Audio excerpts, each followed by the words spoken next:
All right, chat. We watching Wrestle with Andy video. This is the reaction, and then Ooh, bless me, thank me. We will get out of here. So we are watching the best rosters in wrestling history. Bless you, thank you, Jordan. It'll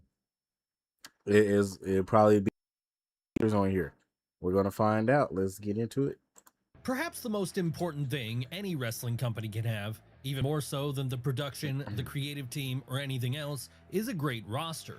After all, it's this roster which is ultimately going to serve as the lifeblood of the whole operation, as they're the ones who are going to be putting on the bulk of the show. Thankfully then, there have been a lot of great rosters out there over the years. But what are the greatest of all time? Well, that's exactly what we're going to be looking at right now, starting with our first entry, Post-Invasion WWE. Honestly, well, this might have been the point WWE started its decades-long downturn in business, a downturn which was only reversed during the early 2020s. It's also the point the roster was arguably more stacked than it ever was when you had not only the top guys of Attitude Era WWF, but also eventually all the top guys from WCW's glory years too.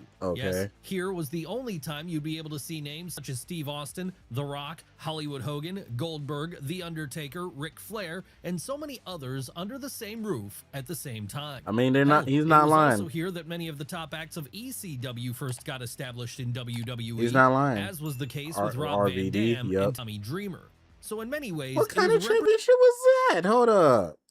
As was the case with Rob Van Dam and Tommy Dreamer. Did he put a license plate over his championship, or is that a shirt? What is this? 2005 to 2007 had the. What the heck is this? I can't tell if this is a shirt or an actual championship, and he put like a license plate paper over it. I don't. Is that a shirt?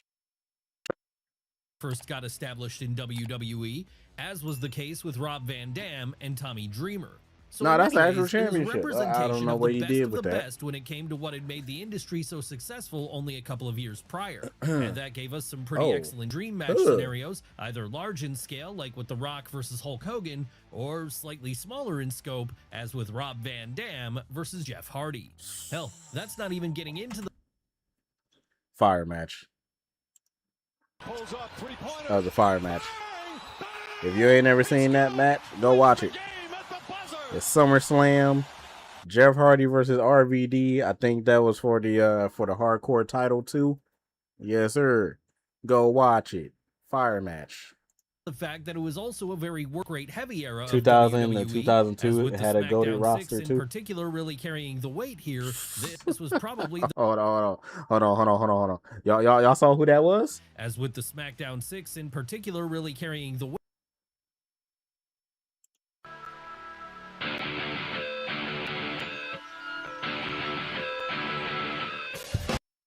I'm sorry. I had to. Wait here. That was Tommy Dreamer's custom hardcore title. I ain't never seen that before. I'm gonna have to look that up. Probably the best time to be a fan of Vince McMahon's show if you were more focused on the in-ring aspect. Sure, the roster being so deep meant that there was inevitably going to be people who got lost in the shuffle, but that's just what happens when you have such an embarrassment of riches sometimes. And it wasn't like talent getting missed out on was a problem for the women. No, during the early 2000s, what with the rise of Trish Stratus, Lita, Mickie James, and others, this was probably the point that... Man, I ain't gonna lie. This women roster was kind of fire. Molly Holly, Trish, Lita, Mickie James. What? This is when women's wrestling started to get popping. This is when women's wrestling started to get popping, and they didn't just they still use them as objects, but it was more, a little bit more. Trish Stratus, Lita, Mickie James, and others, this was probably the point the division was taken at its most serious, or at least the most serious it would be taken up until the point the Four Horsewomen rose during the mid-2010s. And it's the mid-2010s we want to look at next as it happens, as that would be when our next great roster can be found, though this time we're talking about one brand specifically rather than an entire company, SmackDown? as we're talking about SmackDown. Ooh. Ooh. Ooh, he pulled this out the bag. Pulls up three-pointer. He pulled this out the bag. 2016 SmackDown? Oh my god. Yo, 2016 SmackDown roster was crazy. Man. Oh my god. Yo, AJ, Shinsuke, Dean Ambrose, Bray, Alexa Bliss. I think Nia Jax was on there. Sasha. Wait, was Sasha? No, Sasha and them was on Raw. Who else was on there? I think that was when was on there. Cena. Who else? I think Roman. Wait, wait. Was it? No, it wasn't Roman. It was somebody. Man, now I gotta look this up. Hold on. Let's look up the 2016 SmackDown roster. Hold up, man. Now we gotta look it up. SmackDown. Aiden. Okay, so Aiden English, AJ, Alberto was still there. Alexa, Apollo Crews, Baron Corbin, Becky, Bray, Saxton was a commentator, Carmella, Chad Gable, Kurt Hawkins, Daniel Bryan as the manager. Who the heck is Dasha Fuentes? Oh, she's a backstage interviewer. David Otunga on commentary. Ambrose, Dolph Ziggler, freaking Brandy Rhodes.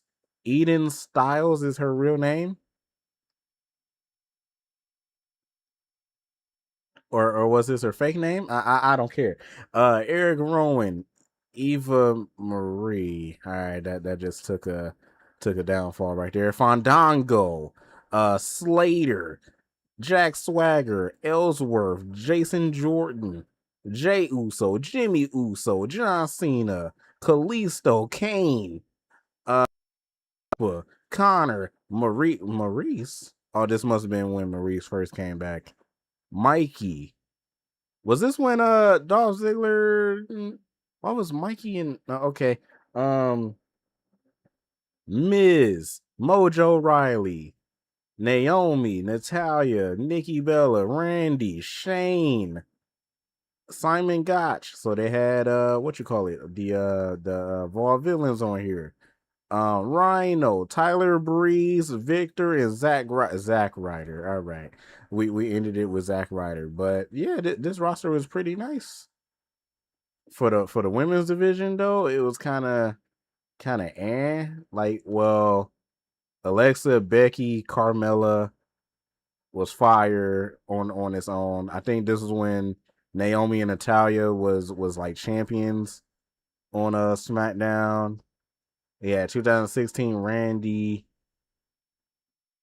Yeah, this roster wasn't that bad. Especially when American Alpha came up. American Alpha's fire. Eva Marie and NXT banger on the main roster, trash. Yeah, you right. You right about that. And then we had JoJo too, man. Yeah. Anything else? Nah. All right, man. Let's get back to the video. I had to make sure. I'm like, who was on the roster? SmackDown in 2016 Shinsuke. post the second brand splits institution. Now, it's been well documented that the 2010s Oh yeah, we were had often a Bad rough News period Barrett for too. WWE. As with creative never being more stale, there was just a sense that many longtime fans were just watching out of habit after a certain point. But even if this was a common complaint, one thing you could never really give much criticism to around the middle of that decade was the quality of the roster. And the reason for that was because, with so many of the performers Bobby who first made their names on Roode. the indie circuit during the years prior now finally getting a shot in the big leagues, the halls of WWE would be stacked from a talent perspective. Kevin That Owens. said, while this was true Bro. of Raw to some extent in 2016 as well, it was especially true on SmackDown, as when the second brand split came into play, this was the show that most certainly won during the initial draft. Why do we say that? Well, aside from having then WWE champion Dean Ambrose on the roster, they'd also get some of the best workers in the world. We're talking AJ, about names like John AJ Cena, Styles, Seth Rollins, Shinsuke. and Shinsuke Nakamura, Seth Rollins just was on to name a few SmackDown here. around this And time? that's only scratching the surface of what made the SmackDown roster so great I in don't remember 2016. Seth being on as SmackDown aside around this from time. just those incredible Alright. wrestlers, there were also well-established stars such as Randy Orton and John Cena, that and very over acts like Bray Wyatt. Then, of course, there was the tag team division, something which got a brief The main New roster Day, resurgence here the through the work of the Usos, Usos, yup. American Alpha, American and Alpha. the underdog story of Heath Slater Man. and Rhino. Come on now, even the He got general manager kids. of the Blue Brand during the mid-2010s was incredible, as it was none other than Daniel Bryan, arguably the greatest wrestler of his or any other generation. Still not convinced the 2016 SmackDown roster was stacked? Well, just look at what it did for the women's division. As it was here we got the initial rise of both Becky Lynch and Alexa Bliss, all while we were also getting a second win for Mickie James. Man, 2016 Alexa, boy. 2016 Alexa, boy. I mean, NXT Alexa was good too, but boy, 2016 Alexa. What did Uno just text me? Man, get this out of my face. Get this out of my face, Uno. Man.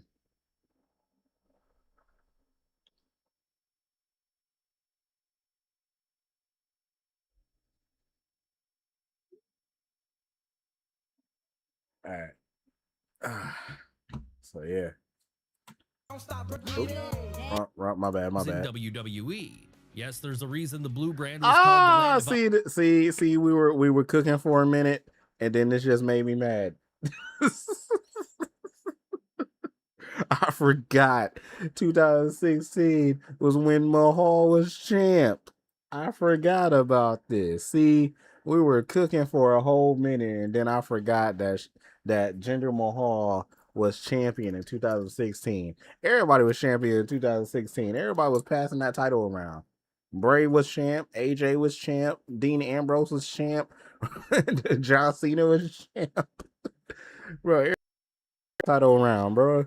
Opportunity back then, and that's because it let its roster flourish in a way in which Raw wasn't necessarily doing, as that brand was often having to make Oh my its God, Dana priority Brooke. propping up Roman Reigns at all costs. That's right, for any frustrated WWE fans in 2016, SmackDown felt like a breath of fresh air, as it really did have a sense of being worthy of your time again. But of course, this still wouldn't be enough to make it the truly cool brand of the company at this point. No, if we want to find that, we have to look towards our next subject and its equally as incredible roster. Pulls up three-pointer. Oh man.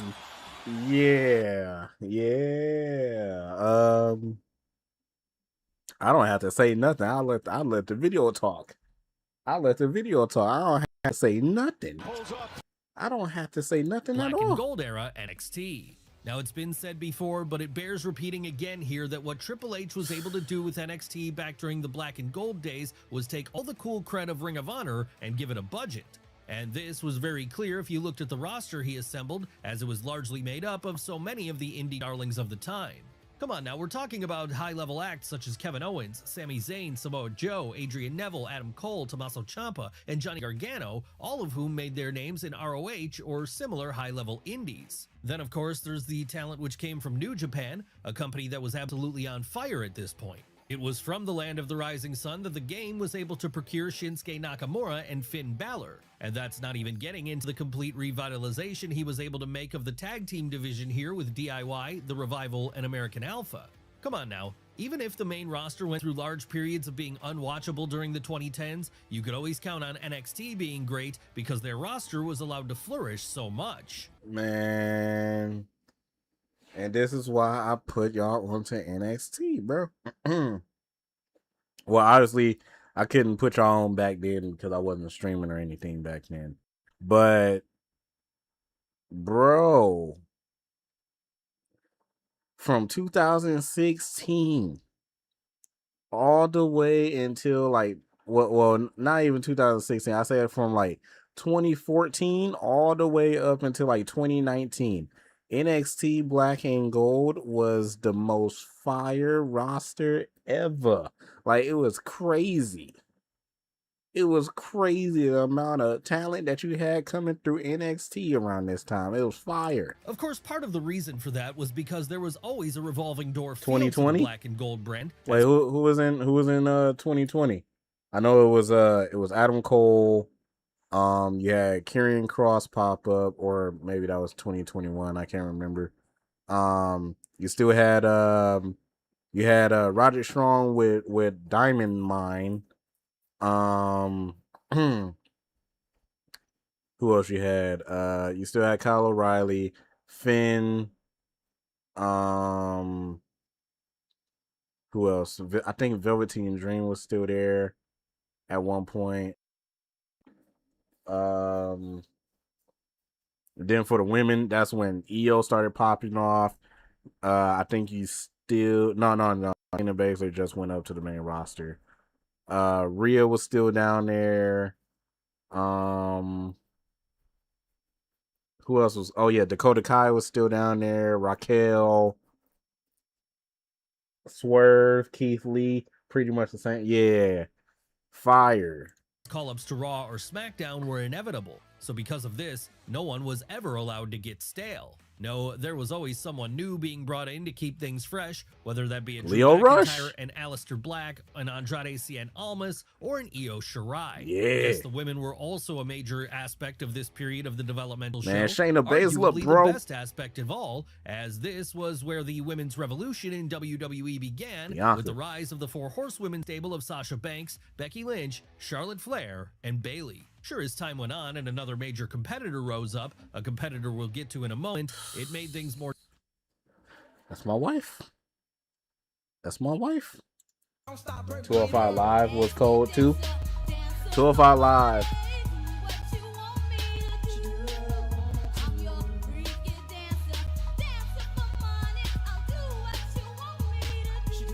I ain't gonna lie, around that time, Live was a thing. Like before they moved it to NXT. 205 Live was at some point some of the best wrestling you could get on Monday Night Raw. I ain't gonna lie. Cedric Alexander, Noam Dar, Jack Gallagher, what was my guy named? Drew Gulak, Enzo, even though Enzo didn't really fit it, but Enzo, Kalisto, Tony Nese, like, bro, what? Grandma Talik, what? Yeah. So many, man, them cruiserweight. Tozawa, Prime Tozawa. Like, man, Buddy Murphy. difficult for Black and Gold era NXT, as they now no longer had access to all the top names from outside the WWE system. And that led to things starting to fall apart for this incarnation of the brand at the end of the 2010s. Yep. But for the few years before that, when it was riding high, there was nothing else like it when it came to a North American wrestling product. At least when it came to the quality of the Hold on, was that Ilya that he just flipped? end of the 2010s. But for the few years before that, when it was riding high, there was nothing else like it when it came to a North American wrestling product. I couldn't tell who that was. At least when it came to the quality of the Umberto, Dragon, Tozawa before they got made into comedy. Oh snap! Before they got made into comedy gigs. Facts. performers on screen. Look at young Pete But let's Dunne, move bro. away from WWE for now and over to that competitor we just mentioned, as they've also had some very impressive wrestlers working for them over the years too. And that's what led to the point things are at now, where the present day AEW roster Modern day qualifies as AEW? our Wait, AEW now? That's what you're next talking entry. about? Now, there's a solid argument to be made that what we have in All Elite Wrestling in 2026 is, from a purely in-ring perspective at least, I mean, AEW now got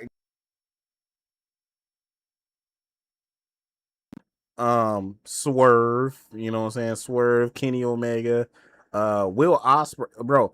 Them bringing in Will Ospreay, I feel like made the whole roster. I feel like them bringing in Will Ospreay made the whole roster. Like they had Kenny Omega, cool. They had the Young Bucks, cool. They had all the elite, Hangman, Sammy Guevara used to be fire. I don't know how Sammy Guevara is now, but Sammy used to be my favorite. He used to be fire. Jericho, Swagger, Santana and Ortiz, MJF, uh, Darby, Jack Perry, like all of them in Cody. Yeah, Cody. Swagger retired, I know that. But yeah, like all of them in AEW before they started bringing everybody over, fantastic. But then once they started bringing people over like Swerve, Keith Lee, even though Keith Lee is gone now, Andrade, Aleister Black,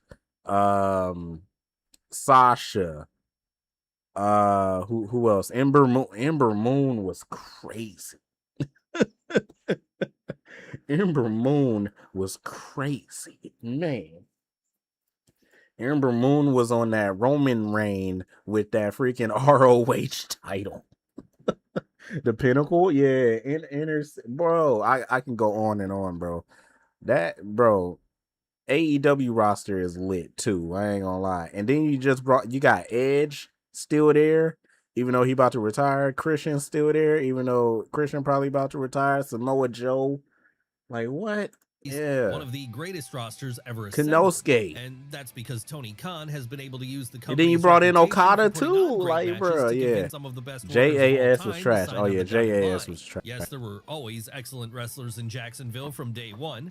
Kenny Omega, FTR, John Moxley, and Hangman Adam Page are all proof of this. But over time, that roster John has Moxley. only grown by leaps and bounds. So much has it grown, in fact. Tony Storm, Kyle Fletcher, Okada, Konosuke Takeshita, Darby Allin, MJF, Swerve Strickland, and Will Ospreay can all be on the same 2-hour television show, each of them having stellar bouts during this time. And all the while they're doing this, Bryan Danielson can often be found sitting at the commentary desk watching the whole thing. It really is staggering the sheer volume of quality there is to be found in current-day AEW. Hell, there's so much that sometimes great talent ends up getting lost in the shuffle, as was the case with post-invasion WWE. Her Syndicate. Getting into the tag division or the women's division. I forgot about the Her Syndicate, Syndicate. Which includes duos such as the Young Bucks, FTR, Brodito, the Rascals, and Cajun Coke. I forgot the Rascals is on there too. Come on leaps oh and my bounds god, in yo! Recent years with the rise of Tony Storm, Thunder Rosa, Willow Nightingale, and breakouts. Man, and then that.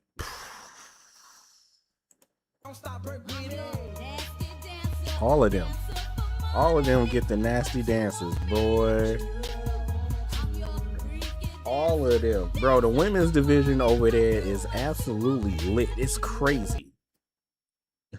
Yo, the women's division over there is absolutely lit. They just named Willow, Chris Statlander, Thunder Rosa, Tony Storm, Tekla. Who else they just named?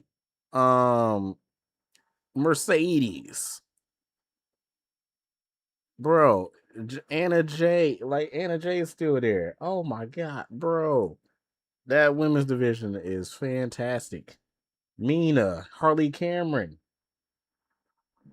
Sky Blue, like, bro. And then what's old girl that's still there? The old girl from the House of Black. I forgot her name. What's her name? Megan Bain. I forgot about Megan Bain too. Megan Bain is over there.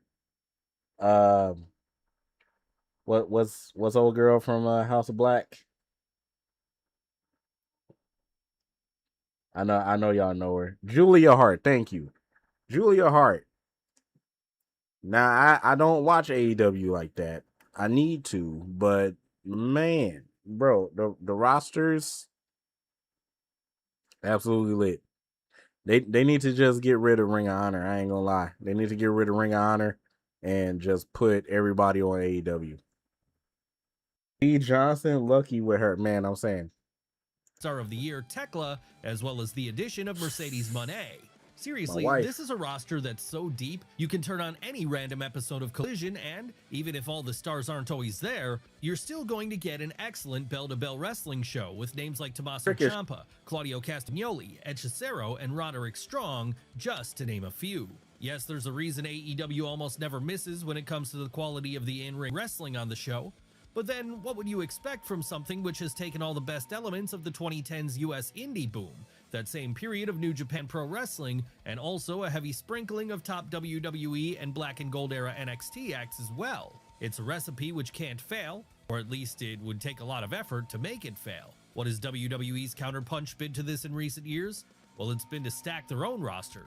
And that's led to the current day WWE product earning a spot in today's video too, in our next entry, in fact. That's right. To look at the present day WWE roster is to look at one which is so strong, Dynamite. it was able to make the company a very hot product again for a few years there. Easily the hottest it's ever been since the early 2000s. And while there are some excellent bell-to-bell performers who have helped make this happen, performers like Where the heck is Where the heck is Ilya, man? Excellent bell-to-bell performers who have helped. Where the heck is this dude?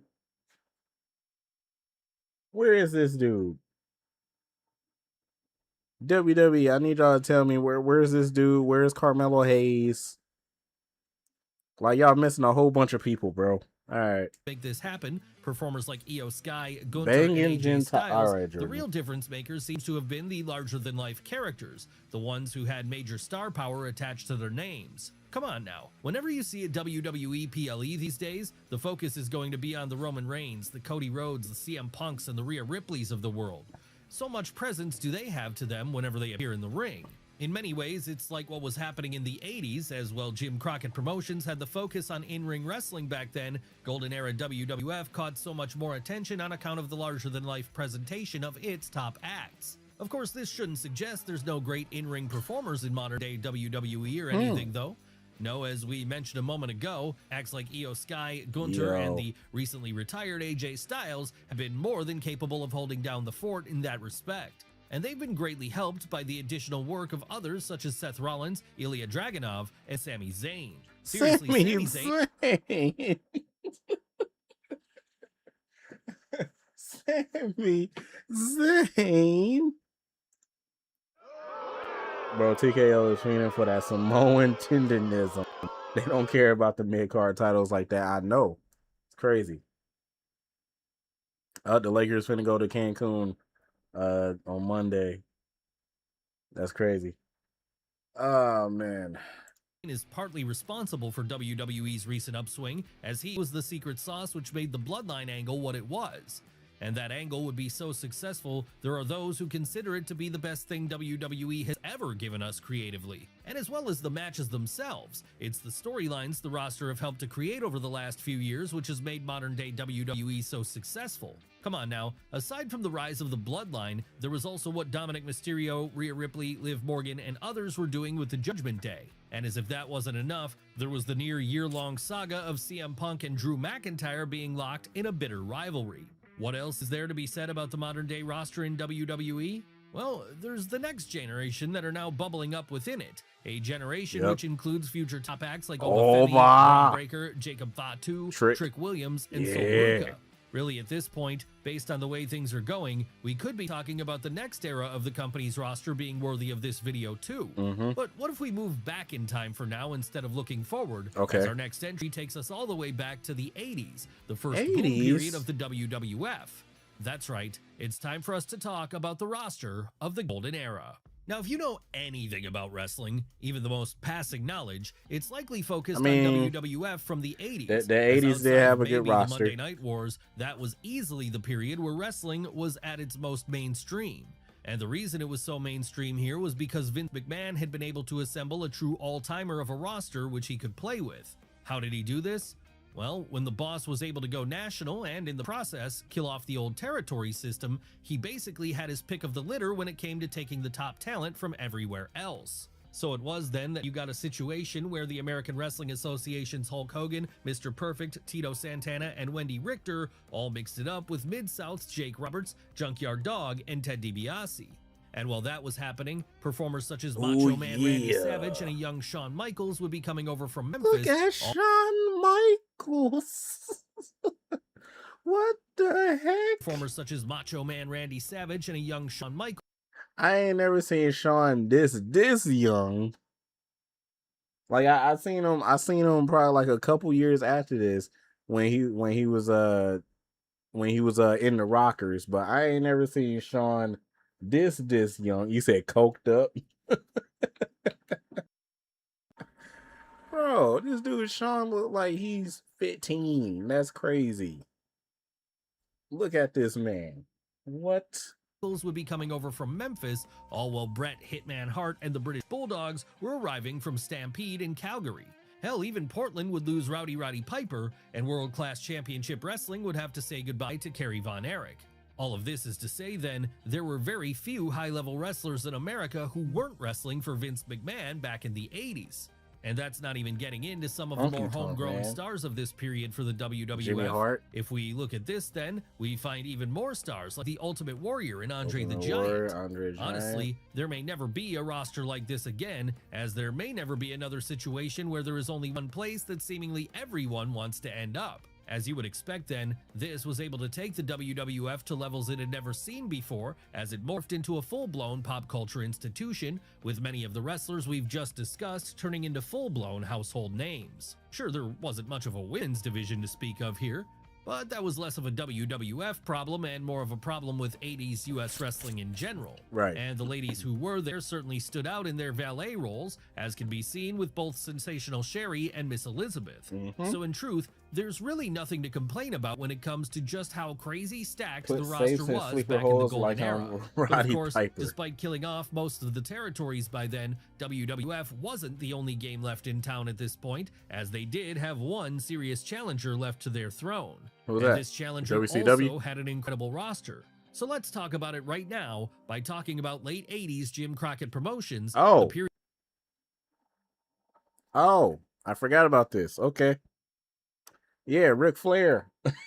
Yeah, Ric Flair, Dusty Rhodes, Ricky Steamboat.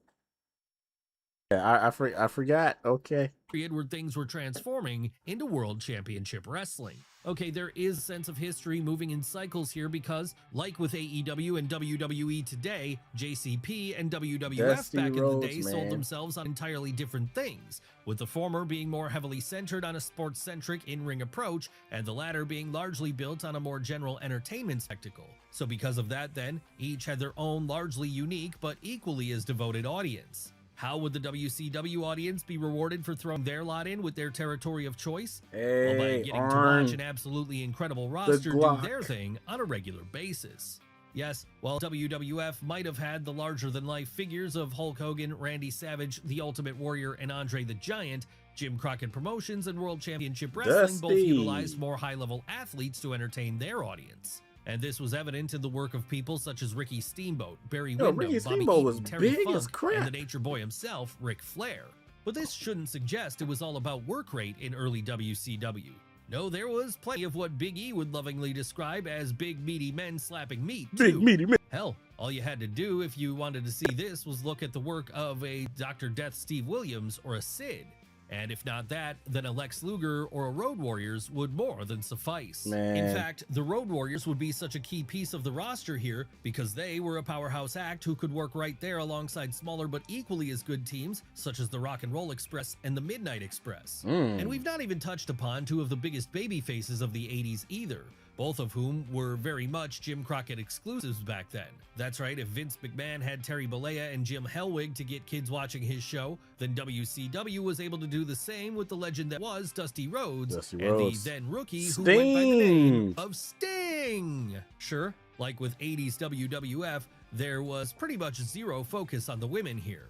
But again, like with the 80s WWF, that's less of a condemnation of early WCW and more of a condemnation of the time period. And in every other aspect, what the Atlanta territory was putting out more than made up for things. Hell, there's a reason Ted Turner was enamored enough with the product that he'd buy it.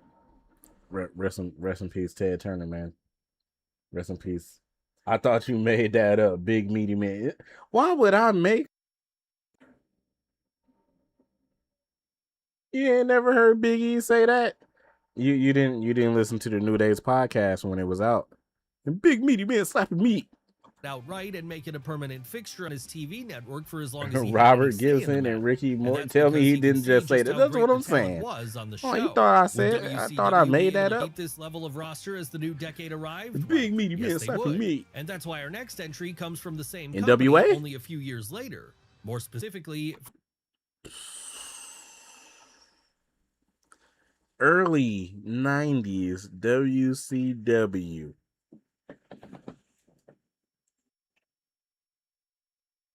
Oh, snap. Wrong song.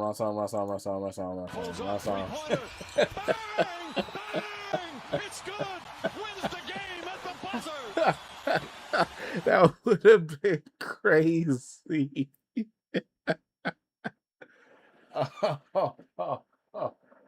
Oh, that would have been crazy. Oh man, that was funny. I don't even have nothing to say, bro. I don't even have nothing to say. From mid-90s Oh, man, World that Championship was funny. Wrestling. Now, we should clarify here before we go any further, what we're talking about when we talk Oh, about man. mid-90s WCW is that period just before the NWO was formed. Ooh, Sure, it wasn't the that was best funny. time for the company from a They business was perspective, but the roster fantasizing they had at about- their disposal was Oh, absolutely man. incredible. How did this happen?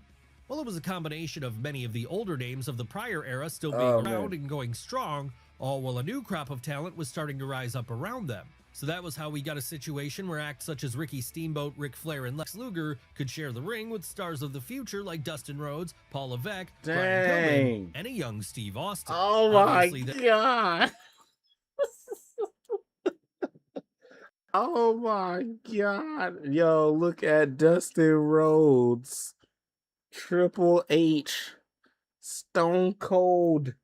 That's crazy. like Dustin Rhodes, Paul Levesque, Brian Pillman, and a young Steve Stone Cold with hair is crazy. Look at how young Paul Heyman was. Man. Austin. Obviously, then, this made for some great matches. I and can't believe feuds, he hit with that one on of the most purpose. I did notable not of the try era to hit being it the on time purpose. Steamboat and Austin went at it over the WCW World Television title. But the clashing of these two generations alone wasn't all that made mid-90s World Championship Wrestling an excellent time to watch a completely stacked roster from top to bottom do its thing. No, there was also the fact that this was when the company first made a real play was at that getting Little that Richard? #1 spot. No, there was also Nah, that's not Little the Richard. fact Is that Rick Rude? Who is that? This was when the company first made a real play at getting that #1 spot ahead of WWF by beating their competition at their own game in terms of the talent they had at their disposal. How did they do this? Oh my Well, god. by taking so many of the names who had been big stars for WWF I during didn't know the Regal 80s was in and signing WCW. them up to big money contracts. So it was then that right there alongside the Ric Flairs, Stings, and Steve Austins of the world, you also had Hulk Hogan and Macho Man Randy Savage. Hell, if nothing else, this allowed us to finally get the dream match between the Hulkster and the Nature Boy, which Vince McMahon had neglected to put on a couple of years earlier. Sure, Hogan in particular would not always be over with the fan base at this point, as many WCW's Bro, look at this steel cage. That's crazy. and the Nature Boy, which Vince McMahon had neglected to put on a couple of years earlier. Sure, Hogan And they wrestling outside. Bro, where they wrestling at? Hey, I ain't gonna lie, this kind of look kind of fire. This steel cage is kind of trash, but this look kind of fire wherever they wrestling at. It look lit. That's the main reason why the Attitude. You said almost every golden era WWF star was at WCW. That's the reason why the Attitude Era started. Yeah. Man. You said that was Mark Miro? Oh. Steamboat Chase Gold his entire Bash at the Beach. Bro, this looks fire. in particular would not always be over with the fan base at this point, as many WCW's diehards found him to be antithetical to what that territory represented. But it's undeniable that him being there added a lot to the roster and made it feel way more attractive to a casual audience. Really, more than anything then, what this roster represented was a sign that Vader? WCW was Yeah. changing for a new decade as it continued to give us some of the best of the 80s, all while giving a teaser of what was to come for the late 90s. And it's that late 90s roster we want to talk about next as it happens, as this one would be in many The ways Glock. even more impressive. So let's do so right now by looking at peak Monday Night Wars WCW. Oh, man. Pulls up, three-pointer. Bang! Bang! It's good! boy.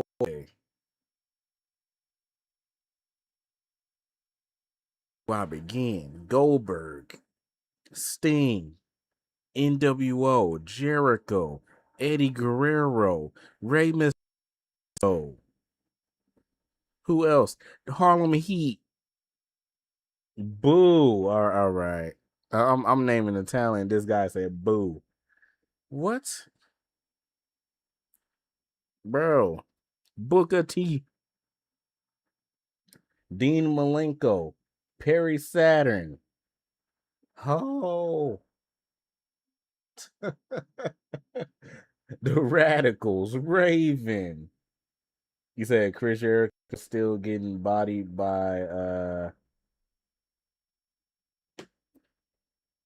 Java Guerrera.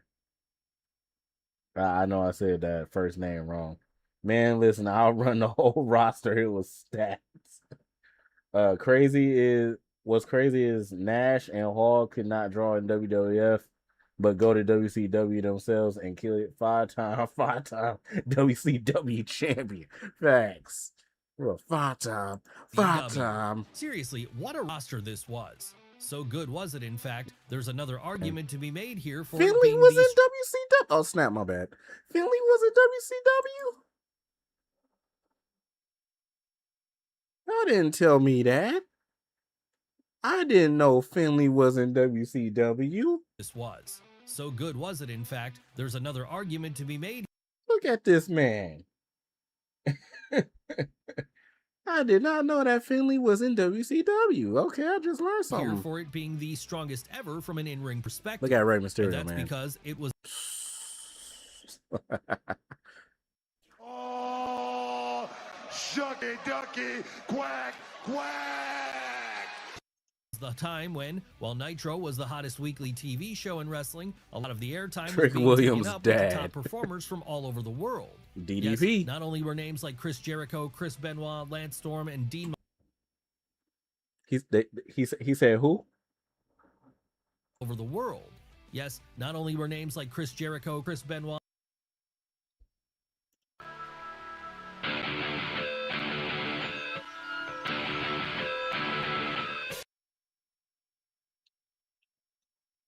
Lance Storm, and Dean Malenko representing the US and Canada here, but you also had Eddie Guerrero, Rey Mysterio, and La Parca, just to name a few, representing Mexico.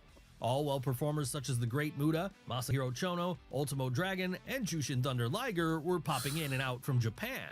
Of course, more than any of that though, what really made the late 90s WCW roster stand out was the incredible depth of main event talent it had. And that was never more apparent than when the NWO formed and things went to another level for the territory. Come on now, aside from just Hollywood Hogan, Scott Hall, and Kevin Nash, this iconic faction also included names like Randy Savage, Scott Steiner, Kurt Hennig, Rick Rude, and Lex Luger. And on the opposing side to the New World Order, the one fighting for Team WCW, well, they'd in many ways be just as strong, as they'd include the likes of Sting, Ric Flair, Diamond Dallas Page, Bill Goldberg, and Bret Hart. Should it really come as any surprise then that with a roster like this, WCW was absolutely able to dominate WWF through 1996 and 1997, in the process damn near putting the company out of business?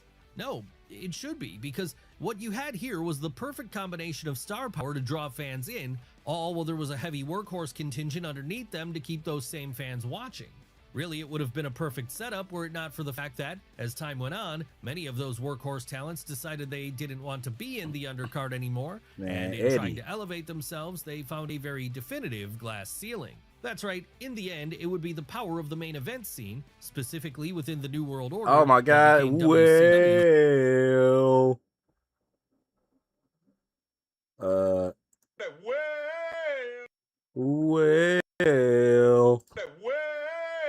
Alright. If Macho Man was performing in his prime in today's wrestling, he'll be in status.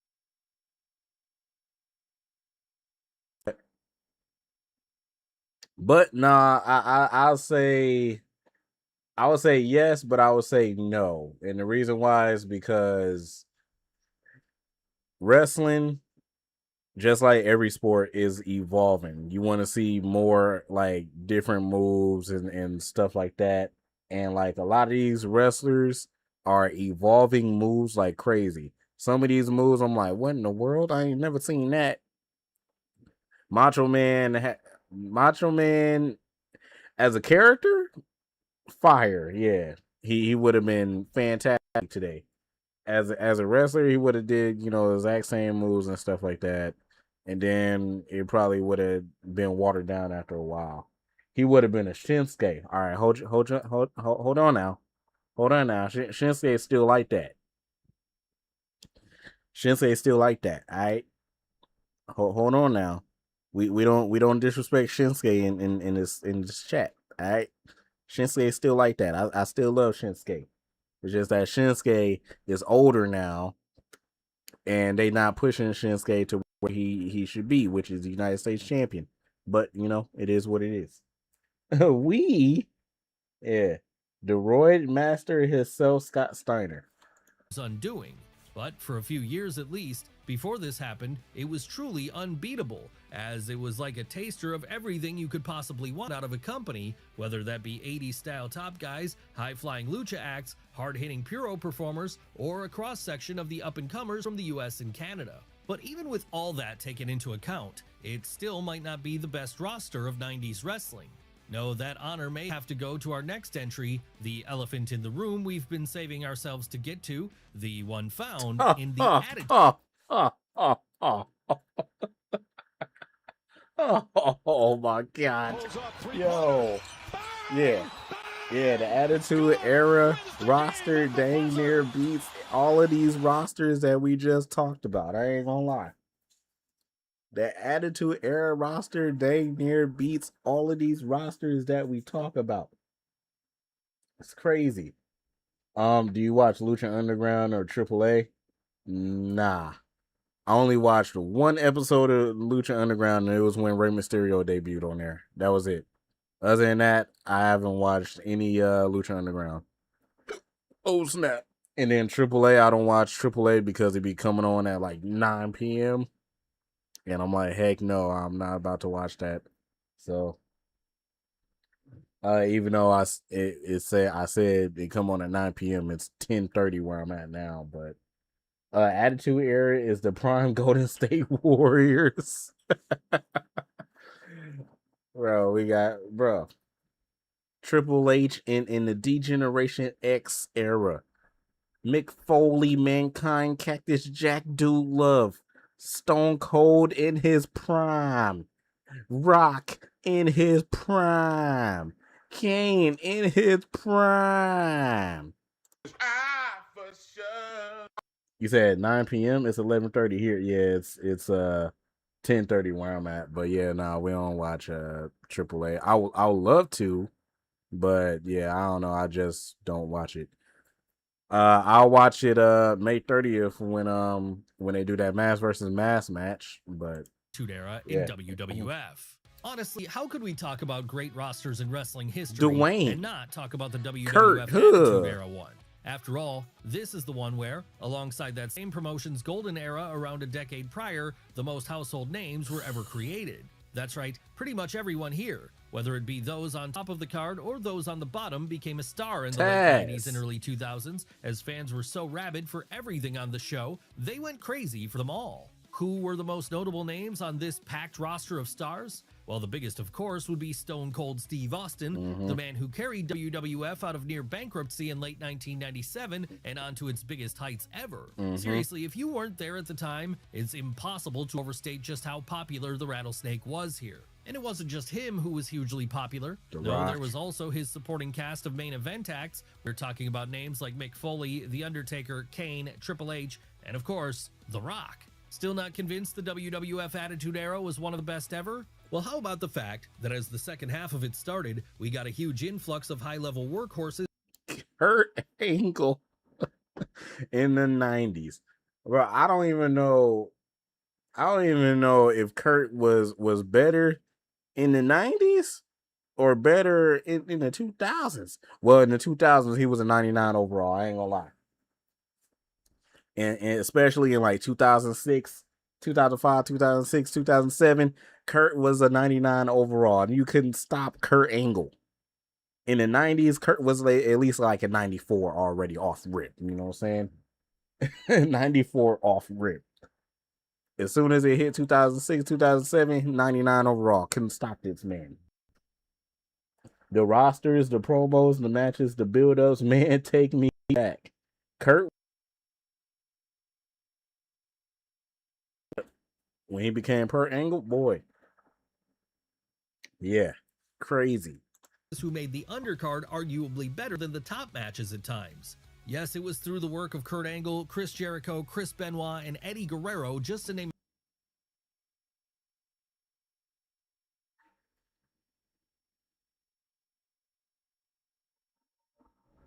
Yes, it was through the work of Kurt Angle, Chris Jericho, Chris Benoit.